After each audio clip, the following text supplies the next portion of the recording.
जय गुरु जी कहिए, ऐश करते रहिए। गुरु जी की प्यारी संगत को जय गुरु जी के चरणों में कोटि कोटि प्रणाम। ओम नमः शिवाय, शिव जी सदा सहाय। ओम नमः शिवाय, गुरु जी सदा सहाय। आज संगत जी, गुरु जी ने एक संगत के लिए एक संदेशा भेजा है, बहुत ही प्यारा थॉट है। गुरु जी कहते हैं, एनू ना मैं ड्रीम दर्शन दिते ने, पर एनू ड्रीम दर्शन का मतलब नहीं समझ आया। ए फिर भी मेरे कोलों कहती है कि गुरु जी मैनू ना पैसे चाहिए ने। ते पहले भी ऐसे होता था, लोग मेरे पास आते थे, गाड़ी दे दो, बंगला दे दो, कार दे दो, जॉब दे दो, ये दे दो, वो दे दो। असली चीज कोई नहीं मांगता था। लेकिन आज नई संगत को मैं इतना ब्लेस करता हूँ, इतना ब्लेस करता हूँ, क्योंकि नई संगत मेरे पे इतना विश्वास करती है, मेरी हर बात को मानती है, हर वचन को मानती है। इसलिए मैं नई संगत को बहुत ब्लेस करता हूँ। जो सच्चे मन से मेरे से कुछ भी बात करता है, मैं वो बात सुनता हूँ और मैं उस संगत तक अपनी बात पहुंचा भी देता हूँ किसी भी माध्यम से। मैं जिस संगत को ब्लेस करना चाहता हूँ उसके पास वो ही सत्संग आता है जो सत्संग उसको उसके सवाल का जवाब दे। तो चलिए संगत जी, आज मैं आपको एक आंटी जी का सत्संग सुनाने जा रही हूँ। थोड़ा लंबा जरूर है, लेकिन आपको बहुत सारे गुरु जी से रिलेटेड आपके सवालों के जवाब मिल जाएंगे। गुरु जी, जय गुरु जी। संगत जी, जैसे गुरु जी कहते हैं अपनी जर्नी शुरू से सुनाई तो शॉर्ट में सुनाई। आज मैं भी अपना सत्संग शेयर करना चाहती हूँ। शुक्राना गुरु जी कि आपने मुझे इस लायक समझा कि मैं भी मुझे भी सत्संग की सेवा बख्शी आज आपने। तो मैं गुरु जी का सत्संग मंत्र जाप से स्टार्ट करूंगी। ओम नमः शिवाय, शिव जी सदा सहाय। ओम नमः शिवाय, गुरु जी सदा सहाय। जय गुरु जी। तो संगत जी, मैं गुरु जी से जुड़ने से पहले मैं किसी गुरु के यहाँ जाती थी जो फिजिकल थे। वहां पर भी ये चाय प्रसाद दिया जाता था, बट लंगर प्रसाद नहीं होता था। और मेरी कुछ समस्या थी जो काफी टाइम से चल रही थी, बट वहां जाकर भी ऐसे कुछ सॉल्व नहीं हो पाई। 1-1.5 साल जुड़े हम, मेरे अंकल जी भी 1-2 बार गए मेरे साथ। 1 साल तक जुड़े हम, कभी कभी जाते थे, बट धीरे धीरे ऑटोमेटिकली मेरा वहां से छूटना स्टार्ट हो गया। फिर उसके बाद मेरी एक फ्रेंड ने कहा मुझे 2020 में कि मैं बड़े मंदिर गुरुजी के यहाँ जाऊं। उसकी मम्मा मानती थी और वो भी अपनी मम्मी के साथ जाती थी। मैंने 1-2 संडेज ट्राई किया, बट वो ये कहते हैं कि जब तक गुरुजी का बुलावा नहीं आता तब तक हम कितनी भी कोशिश कर लें हम नहीं जा सकते। मैं नहीं जा पाई। फिर उसके बाद लॉकडाउन लग गया। अब लॉकडाउन के बाद मेरी जो प्रॉब्लम थी बहुत ज़्यादा बढ़ गई। मेरी एक और फ्रेंड थी, दूसरी फ्रेंड, तो उसने भी मुझे कहा कि तो यार मेरे एक बार कहने पर एक बार गुरुजी के बड़े मंदिर जरूर जा। अब मुझे लगने लगा कि मेरी दोनों फ्रेंड्स ने इतना इंसिस्ट किया मुझसे, तो कोई बात तो जरूर होगी गुरुजी में, एक बार जाकर देखने में क्या हर्ज है। तो मैंने काफ़ी ट्राई किया। तब तक ई पास लेना पड़ रहा था। मैंने ट्राई किया बट नहीं हुआ। एक दिन मेरे बहुत हेडेक था, बहुत ज़्यादा, और मैं गुरुजी से बहुत अरदास कर रही थी कि गुरुजी क्या बात है, आप अपनी इस बेटी को बड़े मंदिर नहीं बुलाना चाहते। और मैंने आंख बंद करके गुरुजी से अरदास की और ई पास के लिए ट्राई किया, तो मेरा ई पास हो गया सैटरडे का। तो मैं अपने अंकल जी के साथ बड़े मंदिर गई। बड़े मंदिर में 18 दिसंबर 2021 में गई थी संगत जी। तो वहां जाकर मुझे कुछ लगा नहीं, बट अच्छा लगा। बहुत शांति थी और बिल्कुल नीट एंड क्लीन, मतलब बहुत ही अच्छा था मंदिर में। फिर उसके बाद मैंने गुरुजी के काफी सत्संग सुनने स्टार्ट किए कि गुरुजी कौन है, क्या है, उनके बारे में काफी कुछ जानना स्टार्ट किया। फिर मैंने सोचा, मुझे सबने कहा कि भाई अपने घर में सत्संग कर, तो मैंने सोचा सत्संग कैसे करते हैं, क्योंकि कुछ भी आइडिया नहीं था। तो एक दिन मैं ऐसी परेशान, मतलब ऑफिस में ऐसी सोच रही थी कि कैसे गुरुजी का स्वरूप मिलेगा, कैसे सत्संग करूं मैं। तो मेरी वही फ्रेंड जिसने मुझे पहले बोला था कि गुरुजी के बड़े मंदिर जा, अचानक से आ जाती है। वो किसी और ऑफिस में है काफी दूर, तो बट मेरे ऑफिस की तरफ से अचानक से आ जाती है। और मैं उसको बोलती हूँ कि भाई सत्संग के लिए स्वरूप कहाँ से मिलेगा। तो वो कहती है यार तुझे स्वरूप चाहिए तो मम्मी के पास 2 स्वरूप हैं और एक स्वरूप मम्मी तुझे दे देंगी। तो उसने अपनी मम्मी का कांटेक्ट नंबर दिया, मेरी आंटी जी से बात हुई और आंटी जी ने मुझे स्वरूप दे दिया। तो देखिए गुरुजी कैसे आते हैं। अचानक से मेरी फ्रेंड को भेजा और वो प्रॉब्लम भी मेरी सॉल्व हो गई। फिर 31 दिसंबर 2021 में गुरुजी हमारे घर आए और 1 जनवरी 2022 में मैंने मेरे अंकल जी ने सत्संग किया घर में न्यू ईयर पे। और गुरुजी की एक संगत हैं, संगत आंटी हैं, वो और उनकी डॉटर आई। तो कोई आइडिया नहीं था सत्संग कैसे करते हैं कैसे नहीं करते। जैसे भी थोड़ा बहुत मुझे समझ आया, उन आंटी जी से पूछा। काफी गलतियां हुई उस सत्संग में, बट गुरुजी ने माफ किया होगा क्योंकि उनको पता है कि भाई उनकी ये बेटी नादान है, अनजान है। तो ऐसे गुरुजी से मेरा जुड़ना हुआ। फिर धीरे धीरे उनके काफी सत्संग सुन सुन के मैं जुड़ती चली गई। और फिर मैं आपको ये बताती हूँ संगत जी कि गुरुजी ने मुझे फर्स्ट दर्शन कैसे दिए। लॉकडाउन के बाद ऑल्टरनेट ऑफिस जा रहे थे हम लोग। तो एक दिन मैं बस में बैठी हुई थी, मास्क लगा रखा था। तो मेरे साथ एक लड़की बैठी थी और बिल्कुल वैसे ही बैठी हुई थी संगत जी जैसे गुरुजी का जो रेड चोले में स्वरूप है। एक पैर के ऊपर पैर रख के दोनों हाथ उनके नीज पर हैं। थोड़ा ऐसे ही बैठी थी और मुझे बड़ा सा गुस्सा भी आ रहा था कि ऐसे क्यों बैठी हुई है ये।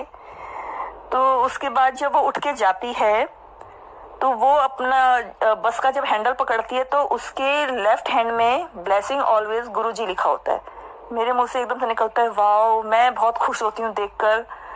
और जब वो नीचे उतर के चली जाती है तो गुरुजी की इतनी फ्रेग्रेंस, और मैं उस फ्रेग्रेंस को स्मेल करने की कोशिश करती हूँ कि ये किस चीज की है। मुझे कुछ ऐसा लगता है जैसे मैं इस फ्रेग्रेंस को पहचानती हूँ, बट समझ नहीं आ रहा था। धीरे धीरे समझ आया कि ये तो गुलाब जल की फ्रेग्रेंस है। मैंने काफी स्मेल की मास्क के अंदर। मुझे ऐसा लगा कि अकेले ये मुझे ही आ रही है, सबको आ रही है। तो मैंने अपना मास्क हटाया और स्मेल करने की कोशिश की तो बस में कहीं नहीं थी। फिर मैंने मास्क लगाकर स्मेल किया तो काफी फ्रेग्रेंस आ रही है। फिर मैंने थोड़ी देर बाद फिर मास्क हटाया तो बस में नहीं आ रही थी। तो मैं समझ गई, मैंने कहा जय गुरुजी। मुझे बहुत अजीब सा लगा कि मैंने उस लड़की के लिए ऐसे सोचा। मैंने कहा तो गुरुजी थे जो मुझे दर्शन देने आए थे। फिर उसके बाद थोड़ी देर बाद वो फ्रेग्रेंस चली जाती है और जब मेरा ऑफिस आने वाला ही होता है बस स्टैंड, गुरुजी की वो वही फ्रेग्रेंस फिर से आने लगती है मेरे मास्क में। मैं फिर ट्राई करती हूँ मास्क हटा के, बट बस में नहीं आती, मेरे मास्क में ही आती है। तो मैं गुरुजी का बहुत शुक्राना करती हूँ। बट तब तक भी मुझे इतनी ज्यादा महिमा नहीं पता होती क्योंकि मैं सत्संग में ये सब सुन तो चुकी थी पहले ही कि गुरुजी ऐसे फ्रेग्रेंस के रूप में दर्शन देते हैं, लेकिन मुझे उतना विश्वास नहीं हो रहा था। फिर मैंने अपनी 1-2 फ्रेंड से पूछा, उसने कहा अगर ऐसे फ्रेग्रेंस आ रही थी तो गुरुजी ने तुझे दर्शन दिए। ठीक है, जय गुरुजी। उसके बाद छोटे छोटे सत्संग होने लगे। जय संगत जी, हमने लोन लिया था। पहले एक बार लोन लिया था तो उसमें जब ऑल्टरनेट डेज पे ऑफिस बुला रहे थे तो लोन वेरिफिकेशन के लिए लोन वाले आए थे। तो बहुत इजीली वेरिफिकेशन सब कुछ हो गया था। आपको तो पता ही है 4-5 बार लोन के वाले आते हैं ऑफिस में या घर में वेरिफिकेशन के लिए। तो काफी इजीली हो गया था क्योंकि कम लोग आ रहे थे ऑफिस में, ऐसे भीड़ भाड़ नहीं थी। बट जब सेकेंड टाइम लिया था जून 2022 में, तो उस वक्त तक ऑफिस खुल चुके थे और स्टाफ भी आने लगा था।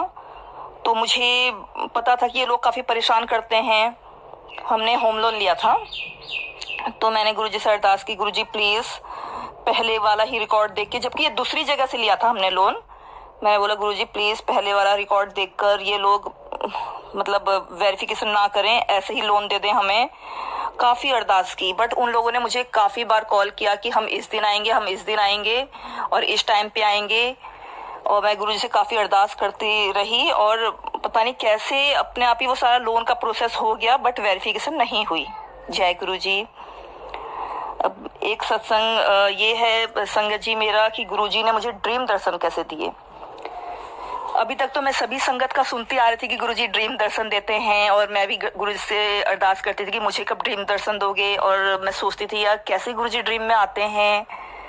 बट एक दिन क्या होता है कि मैं मॉर्निंग में काफ़ी जल्दी उठ जाती थी, तो उठने के बाद दोबारा से ऐसी लेटती हूँ, हल्की सी झपकी लग जाती है और एक ड्रीम आता है मुझे कि कहीं सत्संग हो रहा है और मैं तैयार होकर सत्संग में जाती हूँ। सत्संग स्टार्ट होने से 15 मिनट पहले मैं पहुंच जाती हूँ, बट वहां जाके मैं देखती हूँ सत्संग कंप्लीट हो चुका है और मैं हैरान होती हूँ।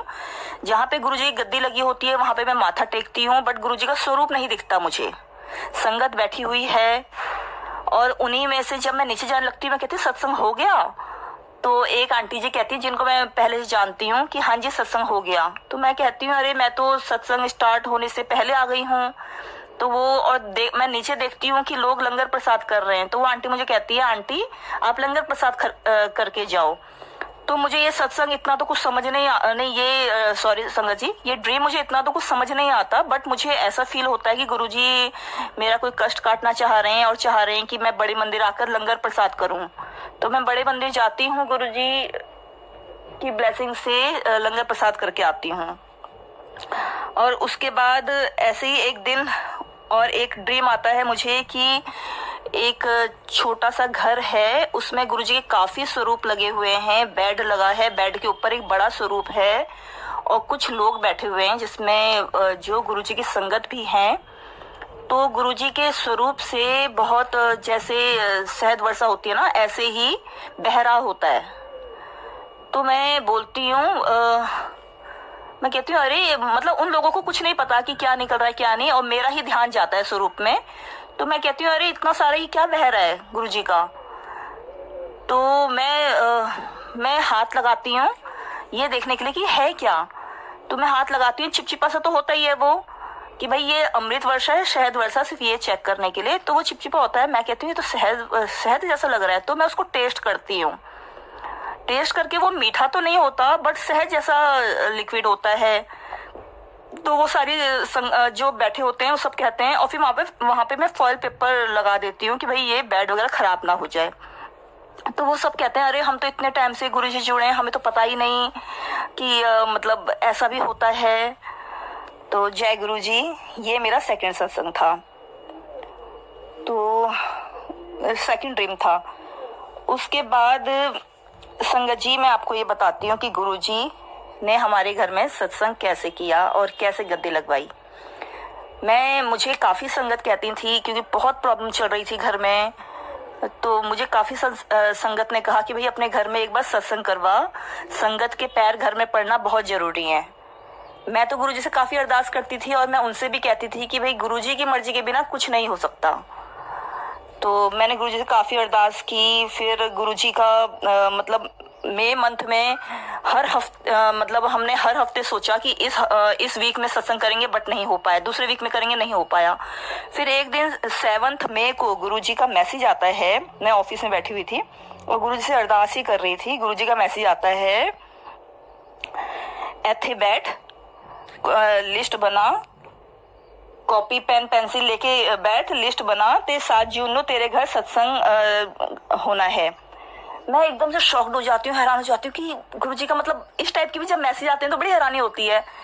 तो मैं गुरुजी से कहती हूँ शाम तक कि गुरुजी मुझे कुछ मतलब मन में ना, गुरुजी को सब पता होता है कि उनकी संगत क्या सोच रही क्या नहीं सोच रही। तो गुरुजी को पता था कि भाई ये बहुत कसमकस में है। तो गुरुजी रात को सोने से पहले एक बार यही सेम मैसेज मुझे फिर भेजते हैं। तो कंफर्म हो जाता है कि 7 जून को फाइनल है गुरुजी का सत्संग।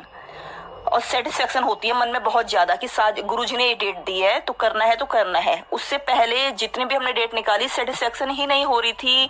कुछ अंदर से दिल जैसे कंफर्म करता है ना किसी चीज को, वो वाली फीलिंग नहीं आ रही थी। तो 7 जून को बहुत मतलब गुरुजी का सत्संग होता है। घर में इतनी नेगेटिविटी थी कि शॉर्ट सर्किट हो जाता है। 4 घंटे तक सिर्फ फैन चल पा रहा था, एसी वगैरह कुछ भी काम नहीं कर पा रहे थे। और इलेक्ट्रिशियन को बुलाया, 4 घंटे तक बिजली ठीक करते रहे।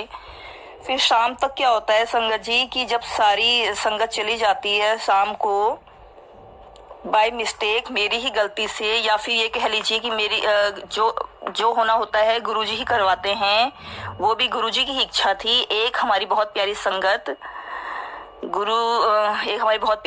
गुरुजी का एक बहुत प्यारा स्वरूप लेकर आती हैं मेरे लिए, जो मैंने मंदिर के ऊपर रखा होता है। और वो मुझे पता होता है कि स्वरूप रखा हुआ है, बट जब मैं मंदिर को मूव करती हूँ, खिसकाती हूँ, तो बिल्कुल ब्लैंक हो जाता है मेरा माइंड कि कोई स्वरूप भी रखा हुआ है। उससे पहले तक मुझे पता है, और वो स्वरूप इतनी बुरी तरह से गिरता है कि पूरा उस चकनाचूर हो जाता है, कांच कांच सारे हो जाते हैं उसके।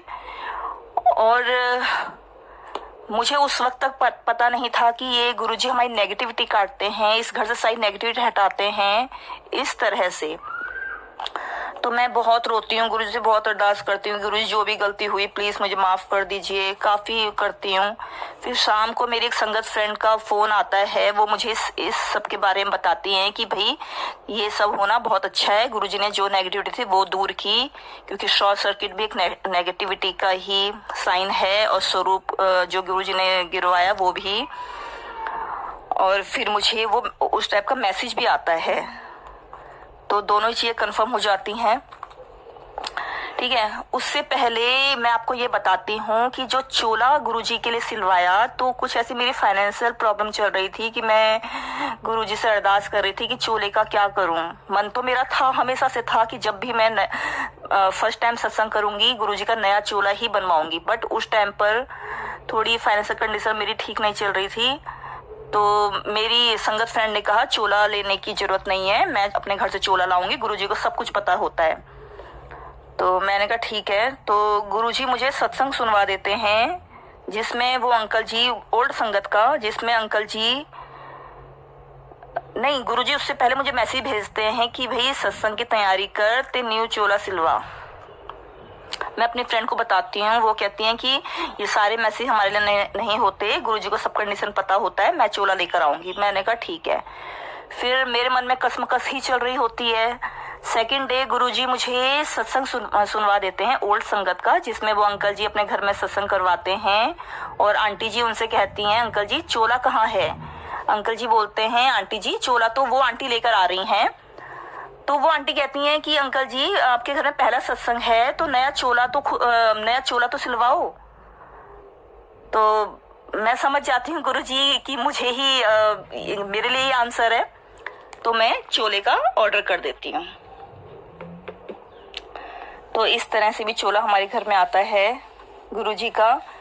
और जिन आंटी से मैंने चोला सिलवाया था, जब तक उन आंटी ने वीडियो कॉलिंग में मुझे चोला दिखाया कि कौन सा मेरी पसंद का ही चोला लिया, गुरुजी की पसंद का, और आंटी ने कहा ठीक है वो इतने दिन में सिल के दे देंगी। बट उन आंटी की तबीयत सेकंड डे से इतनी खराब हो जाती है कि वो बेड रिडन हो जाती हैं, वो बिल्कुल सिलने लायक नहीं रहती हैं। तो मैं वो आंटी मुझे कहती हैं आंटी मैं आपके पैसे रिटर्न कर रही हूँ, आप कहीं और से सिलवा लो। अब मैं मार्केट जाती हूँ, मुझे मार्केट में बिल्कुल भी पसंद नहीं आता, क्योंकि जो चोला गुरुजी ने पसंद करवा दिया, उसके अलावा मुझे कुछ नहीं आता पसंद। अब मैं उन आंटी से बहुत रिक्वेस्ट करती हूँ आंटी प्लीज आप ही सिल दीजिए। वो आंटी कहती है ठीक है, मैं अपने अंकल को भेजती हूँ, जो चोला एक चोला दूसरे अंकल भी सिलते हैं वो सिल देंगे। तो वो अंकल मिलते नहीं है। फिर मैं आंटी से सेकंड डे भी बहुत रिक्वेस्ट करती हूँ, तो आंटी भी देखती हैं कि भाई वाकई में ये आंटी बहुत परेशान हैं, और वो आंटी कहती हैं ठीक है आंटी आप परेशान मत हो, लेकिन मैं कोशिश करती हूँ। वो अपने अंकल को फिर भेजती हैं, और जैसे तैसे वो चोला गुरुजी का सिल के आ जाता है।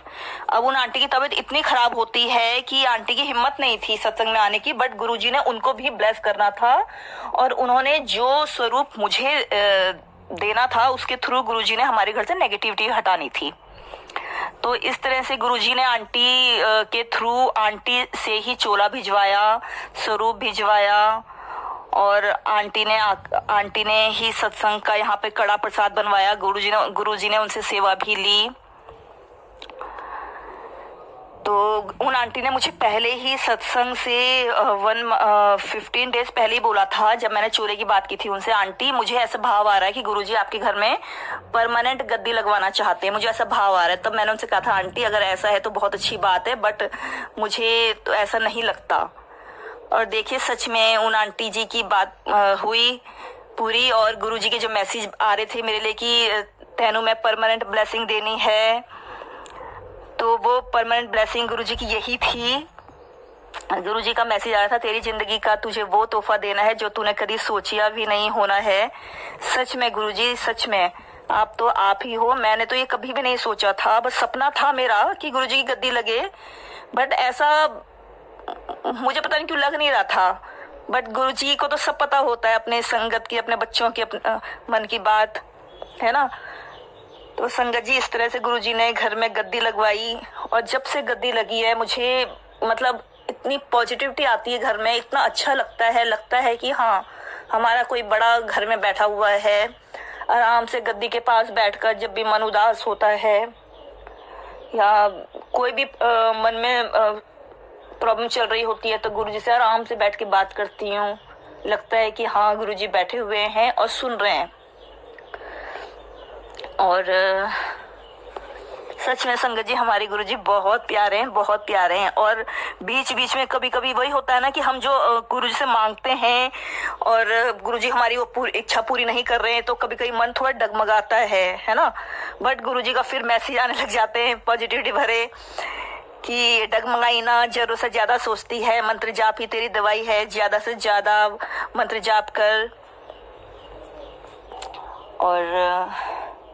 और भी बहुत प्यारी प्यारी सत्संग है संगत जी गुरुजी की। गुरुजी ने कैसे मुझे शिव पुराण ब्लेस किया, कैसे नर्मदेश्वर शिवलिंग ब्लेस किया। और मैंने गुरुजी से 2 अरदास लगाई हुई हैं। गुरुजी ने बोला है कि मैं तेरे काम में ही लगा हुआ हूँ और तेरा वो काम परमानेंट होना है, तो थोड़ा सा सब्र कर। तो बिल्कुल गुरुजी, सब्र बख्शिए, शुक्राना बख्शिए। बस अब आपने हमारा हाथ थाम लिया है, तो अब तो कुछ बुरा हो ही नहीं सकता हमारे साथ। बस संगत जी, अभी मैं अपना सत्संग, अपनी वाणी को यहीं विराम दूंगी, और गुरुजी आज्ञा देंगे तो फिर मैं जरूर अपने सत्संग शेयर करूंगी। तब तक के लिए जय गुरुजी, अनंतम अनंतम अनंतम शुक्राना गुरुजी। सर्वदा भला करना गुरुजी, सर्वदा कल्याण करना। जय गुरुजी, शुक्राना। शुक्राना आंटी, अपनी बहुत ही ब्यूटीफुल जर्नी हम सबके साथ शेयर करने के लिए। संगत जी, देखिए गुरुजी कैसे ब्लेस करते हैं। संगत नई हो पुरानी हो, गुरुजी को इन चीजों से कोई फर्क नहीं पड़ता। जिसके भाव अच्छे होते हैं, गुरुजी उसका हाथ, वैसे तो सबका हाथ थामा हुआ है गुरुजी ने, हर सबका हाथ पकड़ा हुआ है, लेकिन गुरुजी कभी भी ये नहीं करते हैं कि आप गुरुजी से महीना पहले जुड़े हो या 10 साल पहले जुड़े हो। तो हर संगत के दिल में ये सवाल होता है कि हम नई संगत है तो हम क्या करें। कुछ ना करें, सिर्फ गुरुजी का मंत्र जाप करें, गुरुजी से बातें करें, गुरुजी को बहुत सारा सम्मान दें, गुरुजी से बहुत प्यार करें।